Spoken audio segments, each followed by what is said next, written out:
ಆಯಿತು ಅಣ್ಣ ನಮಸ್ತೆ. ನಮಸ್ತೆ. ತಮ್ಮ ಹೆಸರು ಅಣ್ಣ? ನನ್ನ ಹೆಸರು ಪವನ್ ಅಂತ. ತಮ್ಮದು ಯಾವ ಊರು ಯಾವ ತಾಲೂಕು? ಇಲ್ಲೇ ಘಾಟಿ ಸುಬ್ರಹ್ಮಣ್ಯ ಹತ್ರನೇ ಕಿಲೋಮೀಟ್ರ್ ಎಸ್ನಾಗೇನಹಳ್ಳಿ. ಎಷ್ಟಾಗಿ ಅಣ್ಣ ಈ ಊರಿಗೆ ಎಲ್ಲಿಂದ ತಂದಿತ್ತು? ಇವು ನಾವು ಅವಲಹಳ್ಳಿ ರಾಜೇಶನ್ ಹತ್ರ ತಂದಿದ್ದು. ಎಷ್ಟಾಗಿದೆ ಅಣ್ಣ? ನಮಗೆ 15 ಲಕ್ಷ ಆಗಿದೆ. 15 ಲಕ್ಷ. ಯಾರು ಬಂದರೆ ಊರಿಗೆ ಕೊಡ್ತೀರಾ? ಕೊಡ್ತೀವಿ. ಓಕೆ. ಅಲ್ಲೂ ಅಣ್ಣ? ಅಣ್ಣ ಈ ಕಡೆ ಆಗಿದೆ. ಈ ಕಡೆ ಹೊಸ ಕಡೆನಾ ಅಥವಾ? ಇಲ್ಲ, ಹಳೆ ಕಡೆನೇ. ಹಳೆ ಕಡೆ. ಓಕೆ. ಕೈ ತಿಂಡಿ ಏನೇನು ಕೊಡ್ತೀರಾ ಅಣ್ಣ? ಮಾಮೂಲಿ ರವೆ ಬೂಸ, ಚಕ್ಕೆ ಬೂಸ, ಜೋಳದ ನುಚ್ಚು, ಅಕ್ಕಿ ನುಚ್ಚು. ಅಣ್ಣ ಅಕ್ಕಿ ನುಚ್ಚು ಮತ್ತು ಜೋಳದ ನುಚ್ಚು ಕೊಡೋದ್ರಿಂದ ಏನು ಉಪಯೋಗ? ಅಣ್ಣ ಅಕ್ಕಿ ನುಚ್ಚು ಕೊಟ್ಟರೆ ರೋಮ ಬೆಳೆಯಲ್ಲ, ಗೋಧಿ ನುಚ್ಚು ಕೊಟ್ಟರೆ ಮೈಕಟ್ಟು ಚೆನ್ನಾಗಿ ಬರುತ್ತೆ. ಅಣ್ಣ ಇವತ್ತಿನ ಬಜಾರಲ್ಲಿ ಎತ್ತು ಯಾವ ಭಾಗದಲ್ಲಿ ತಗೊಂಡ್ರೆ ಉತ್ತಮ? ಅಣ್ಣ ಬಜಾರ್ ಅಂದರೆ ಹೇಗಾಗಿದೆ ಅಂದರೆ ಈ ಪ್ರಾಡಕ್ಟ್ ಯಾವುದೇ ಪ್ರಾಡಕ್ಟ್ ಇಲ್ಲ ಅಂದರೆ ಡಿಮ್ಯಾಂಡ್ ಜಾಸ್ತಿ ಆಗುತ್ತೆ. ಸೊ ನಮ್ದು ಅದೇ ಆಗಿರೋದು. ಪ್ರಾಡಕ್ಟ್ ಇಲ್ಲ, ಡಿಮ್ಯಾಂಡ್ ಜಾಸ್ತಿ ಆಗಿದೆ. ಹೌದು. ಹಾಂ. Okay okay. ಅಣ್ಣ ಇವಾಗ ಹಿಂದಿನ ಪದ್ಧತಿ ಎಲ್ಲ ಈ ಥರ ಎಲ್ಲ ಏನು ಹಾಕ್ತಿರಲ್ಲ ಮೈಗೆ? ಇಲ್ಲ, ಹಾಕೋರು ಮುಂಚೆನೂ ಹಾಕೋರು. ಚಳಿಗೆ ಹಾಕೋದು? ಚಳಿಗೆ. ಇವಾಗ ನಾವು ಸ್ವೆಟರ್ ಹಿಂಗೆ ಕೂತೀವಿ, ದನಗಳಿಗೆ ಚಳಿಗೆ ಹಾಕ್ಬೇಡಿ. ಹೌದು. ಓಕೆ. ಅಣ್ಣ ಕೈ ತಿಂಡಿ ಸತತವಾಗಿ ಸಾಕಿರ್ತೀವಿ ಚೆನ್ನಾಗಿ, ಲೈಟಲ್ಲಿ ಬೆಳಕಿದ್ದು ಈಟಿದ್ದು. ಈಗ ಒಂದೇ ಸರಿ ಇಲ್ಲಿಗೆ ಹಾಕಿದ್ರೆ ರೋಮ ಕೆಡೋದು ಅವೆಲ್ಲ ಆಗುತ್ತೆ. ಸೊ ಆ ಥರ ಅವಾಯ್ಡ್ ಮಾಡೋಕ್ಕೆ.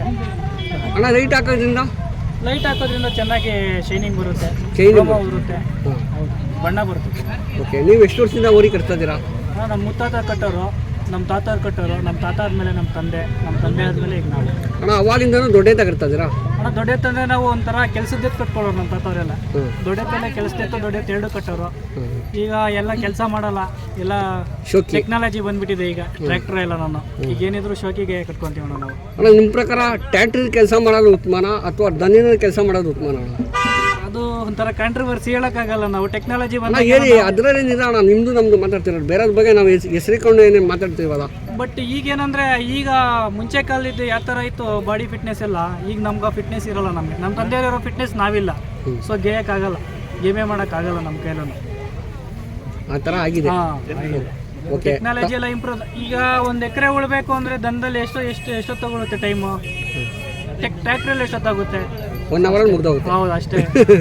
ದಣ್ಣಿನಾದ್ರೆ ಒಂದು 2 ಅವರ್ ಆಗುತ್ತೆ. ಹೌದು, ಅಷ್ಟೇ ವ್ಯತ್ಯಾಸ. ಇವಾಗ 6G 4G ಗಾಡಿ ಹೆಂಗೆ ಬಂದಿದೆ ಅದೇ ಥರ ಜನರು ಹಂಗೆ 5G 10G ಟೆಕ್ನಾಲಜಿ ಬಂದಂಗೆಲ್ಲ ಅಪ್ಡೇಟ್ ಆಗ್ತಾ ಇರಬೇಕು. ಬಟ್ ಏನಂದ್ರೆ ಇವಾಗ ನಾವು ಒಂಥರ ಪ್ರೀತಿ ನಮ್ಗೆ ಅವಾಗಿಂದ ಕಟ್ಕೊ ಬಂದಿದ್ದೀವಿ. ನಮ್ಮ ಮನೆ ಮುಂದೆ ಇದ್ರೆ ನಮ್ಗೊಂಥರ ನೆಮ್ಮದಿ, ಸದಾಕಾಲ ಇರಬೇಕು. ನಮಗೆ 365 ದಿನನೂ ಮನೆ ಮುಂದೆ. ನೀವು ಹಳ್ಳಿಕಾರ ಕಟ್ಟೋಗಿ ಬೇರೆ ತಳಿ ಉಳಿಸ್ಬೋದಾರಣ? ನಮ್ಮ ಕರ್ನಾಟಕ ತಳಿ ಹಳ್ಳಿಕಾರ ನಾವು ಉಳಿಸ್ಕೊಳ್ಳೋಣ. ನಮ್ಮದು ಫಸ್ಟ್ ನಾವು ನೋಡ್ಕೊಳ್ಳೋಣ, ಬೇರೆಯವ್ರದ್ದು ಆಮೇಲೆ ಯೋಚನೆ ಮಾಡೋಣ. ಫಸ್ಟ್ ನಾವು ಹೊಟ್ಟೆ ತುಂಬಿಸೋಣ. ನಮ್ದು ನೆಸೆಸ್ ಆಗ್ತಾ ಇದೆ ತಳಿ. ಸೊ ಅದನ್ನ ಉಳಿಸೋಣ ಎಲ್ಲರೂ.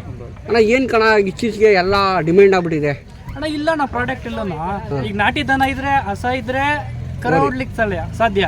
ಹಸನೇ ಇಲ್ಲ ಅಂದ್ರೆ ಎಲ್ಲಿರುತ್ತೆ? ಏನು ಆಗಲ್ಲ. ಅದೇ ಈಗೆಲ್ಲ ಮನೆಗೊಂದು ಹಸ ಕಟ್ಕೊಂಡು ಕರ ಹಾಕಿದ್ರೆ ಡಿಮ್ಯಾಂಡ್ ಕಮ್ಮಿ ಆಗುತ್ತೆ, ಇಲ್ಲಾಂದ್ರೆ ಇನ್ನೂ ಡಿಮ್ಯಾಂಡ್ ಜಾಸ್ತಿ ಆಗ್ತಾನೆ ಇರುತ್ತೆ. ಆ ಥರ ಆಗಿದೆ. ಓಕೆ ಅಣ್ಣ, ನಿಮಗೆ ಇವಾಗ ಒಂದು ಜೊತೆ ಮಾರಿದ್ರಿ, ಎತ್ತು ತೆಗಿಬೇಕು ಅಂದರೆ ಎಷ್ಟು ದಿನ ಟೈಮ್ ಬೇಕು ಅಣ್ಣ? ಲಾಸ್ಟ್ ಟೈಮ್ ಗಾತ್ರಿ ಜಾತ್ರೆಯಲ್ಲಿ ಕೊಟ್ಟೆ ನನಗೆ ಟೈಮ್. ಮತ್ತೆ ಮಾಗಡಿಲೇ ತೆಗಿಯೋಕ್ಕಾಗಿದ್ದು. ಎಲ್ಲ ಜಾತ್ರೆಯನ್ನು ಓಡಾಡಿದೆ, ಬಟ್ ಮಾಗಡಿಲೇ ತೆಗಿಯೋಕ್ಕಾಗಿದ್ದು ನಾನು. ಮಾಗಡಿಲೇ ತೆಗ್ದಿದ್ದು? ಹೌದೌದು. ಓಕೆ ಅಣ್ಣ, ಇವಾಗ ನಿಮ್ಮ ತಂದೆ ಕಾಲದಲ್ಲಿ ರೇಟ್ ಎಲ್ಲ 5,000 ತಗೊಂಡ್ರೆ 3 ಜೊತೆ 4 ಜೊತೆ ತತ್ತಿರು. ಇವಾಗ ಅದೇ 5 ಲಕ್ಷ 6 ಲಕ್ಷ ಆಗಿದೆ. ನೀವು ಏನು ಹೇಳಕ್ಕೆ ಇಷ್ಟಪಡ್ತೀರಣ್ಣ? ಅದೇ ಅಣ್ಣ, ಈಗ 15 ಲಕ್ಷ ಕೊಟ್ಟು ತಂದಿದ್ದೀವಿ. ಈಗ ನಮ್ಮ ತಂದೆ ಕಾಲದಲ್ಲಿ 15 ಲಕ್ಷ ಇದ್ದಿದ್ರೆ ಜಾತ್ರೆ ಅರ್ಧ ಕಟ್ಬಿಟ್ಟಿರೋ ಅವರು. 15 ಲಕ್ಷ ಆಗಿದ್ರೆ ಆ ಥರ ಆಗಿದೆ. ಈಗ ಏನು ಮಾಡ್ಲಿಕ್ಕೆ ಆಗಲ್ಲ, ಅದು ಡಿಮ್ಯಾಂಡ್ ಹಂಗಿದೆ ವರಿಗಳಿಗೆ. ಡಿಮ್ಯಾಂಡು. ಹೌದೌದು. ಸರಿ ಆಯಿತು ಅಣ್ಣ. ಜಾತ್ರೆ ಬಗ್ಗೆ ಒಂಚೂರು ತಿಳಿಸಿ ಅಣ್ಣ. ಯಾವಾಗಿಂದ ಸೇರೈತೆ, ಮತ್ತು ಎಂಡ್ ಯಾವಾಗ, ಮತ್ತು ಜಾತ್ರೆ ವ್ಯವಸ್ಥೆ? 10ನೇ ತಾರೀಕಿಂದ 18ನೇ ತಾರೀಕು ಟೈಮ್ ಕೊಟ್ಟಿದ್ರು. ಮುಂಚಿತವಾಗಿ ಒಂದಿನ ಮುಂಚಿತವಾಗಿ ಸೇರ್ಕೊಂತು. 9ನೇ ತಾರೀಕಿಂದಾನೆ 15ನೇ ತಾರೀಕು ಎಂಡ್ ಆಗುತ್ತೆ ಅಂತ ಹೇಳಿದ್ದಾರೆ. ಪರವಾಗಿಲ್ಲ, ಲಾಸ್ಟ್ ಟೈಮ್ ಕಂಪೇರ್ ಮಾಡಿದ್ರೆ ಈ ಟೈಮು ವ್ಯವಸ್ಥೆ ಎಲ್ಲ ಚೆನ್ನಾಗಿ ಮಾಡಿದ್ದಾರೆ ಪ್ರಾಧಿಕಾರದವರು. ಈ ಥರ ನಾವು ಪ್ರಾಧಿಕಾರದವರು ಮೆರವಣಿಗೆ ಶನಿವಾರ ಸೋಮವಾರ ಮಾತ್ರ ಇಟ್ಕೊಳ್ಳಿ ಅಂತ ಹೇಳಿದ್ರು. ನಾವು ಭಾನುವಾರ ಫಿಕ್ಸ್ ಮಾಡ್ಕೊಂಡಿದ್ವಿ ಮೆರವಣಿಗೆ. ನಾವು ಅವರಿಗೆ ಮನವಿ ಮಾಡ್ಕೊಂಡ್ವಿ, ಸರ್ ದನ ಸಾಕೋದೇ ಜನ ನೋಡಲಿ ಅಂತ, ಜನದ ಮುಂದೆ ದನ ಮೆರೆಸ್ಬೇಕು. ಸೊ ನೀವೇನಾದರೂ ಅದಕ್ಕೊಂದು ವ್ಯವಸ್ಥೆ ಮಾಡಿ, ಟ್ರಾಫಿಕ್ ಇಲ್ದಿರ. ಸೊ ಅದಕ್ಕೆ ಅವರು ಇನ್ನೊಂದು ಎಕ್ಸಿಟ್ ಒಂದು ಕೊಟ್ಟಿದ್ದಾರೆ. ಇನ್ನೊಂದು ಜಾಗದಲ್ಲಿ ಬರಬೇಕು, ಎಕ್ಸಿಟ್ ಒಂದು ಜಾಗದಲ್ಲಿ ಆಗಬೇಕು. ಸೊ ವೆಹಿಕಲ್ಸ್ ಕ್ರೌಡ್ ಎಲ್ಲ ಅವಾಯ್ಡ್ ಆಗಲಿ ಅಂತ. ಓಕೆ ಅಣ್ಣ, ಜಾತ್ರೆ ಸಡಗರ ಹೆಂಗಿದೆ? ಜನ ರೆಸ್ಪಾನ್ಸ್? ಗಂಡು ಜಾತ್ರೆ ಇದು ನಮ್ಮದು ಘಾಟಿ ಸುಬ್ರಹ್ಮಣ್ಯ. ಗಂಡು ಜಾತ್ರೆ ಇದು. ಓಕೆ ಅಣ್ಣ ಇದ್ಬಿಟ್ರೆ ಬೇರೆ ಜಾತ್ರೆ ಏನೋ ಮೆರವಣಿಗೆ ಆಗಿರ್ಬೋದು ಏನಾದ್ರು ಮಾಡ್ತೀರಾ? ಹಾಂ, ನಾಳೆ ಮೆರವಣಿಗೆ ಇದೆ. ಎಷ್ಟು ಗಂಟೆ ಏನು ಅಣ್ಣ ನಮ್ಮ ಸ್ನೇಹಿತರಿಗೆ ಬರ್ರಿ? ನಾಳೆ 11 ಗಂಟೆಗೆ ಮೆರವಣಿಗೆ ಇದೆ.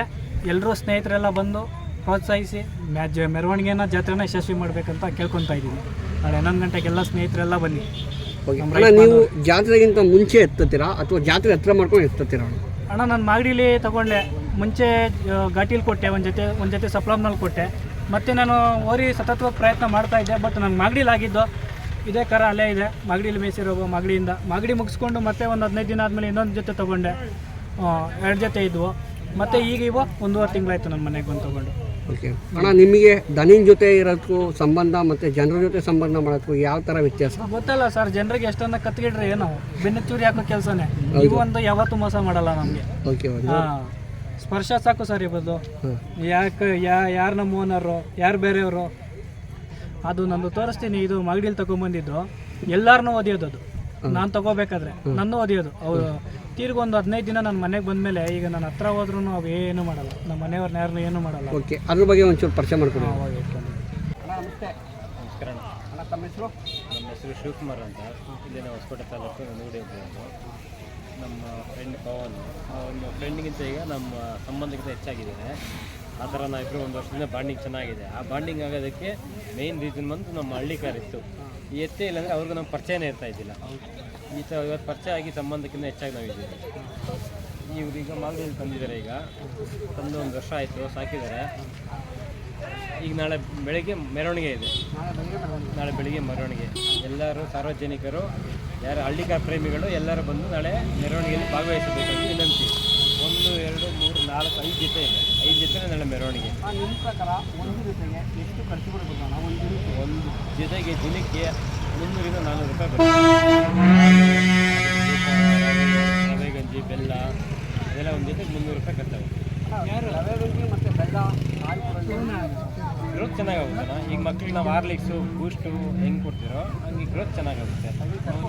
ಈಗ ಅಲ್ಲಿಗೆ ಬಂದು 15 ದಿವಸ ಆಗಿದೆ. 15 ದಿನ ಮಟ್ಟಿಗೆ ಇಷ್ಟು ಬೆಳ್ಳಿಗೆ ಹೈಟಾಗಿ ಬೆಳೆದಿದ್ದು ಚೆನ್ನಾಗಿ ಗ್ರೋತ್ ಆಗಿದೆ ಅಂದರೆ ಅದಕ್ಕೆ ಕಾರಣ ಹಾಲು, ಬೆಲ್ಲ, ರವೆ ಇದೆಲ್ಲ ಎತ್ತಿ ಈ ಮಕ್ಕಳಿಗಿಂತ ಹೆಚ್ಚಾಗಿ ಸಾಕ್ತಾರೆ. ಹೆಂಡತಿಗಿಂತ ಜಾಸ್ತಿ ಎತ್ತಗಳಿಗೆ ಇಷ್ಟಪಡ್ತಾರೆ. ಆ ಥರ ನಮ್ಮ ಬಾಂಡಿಂಗ್ ಆಗಿರುತ್ತೆ. ಇವಾಗ ಪವನ ನಮ್ಮ ಮನೆಯಲ್ಲಿ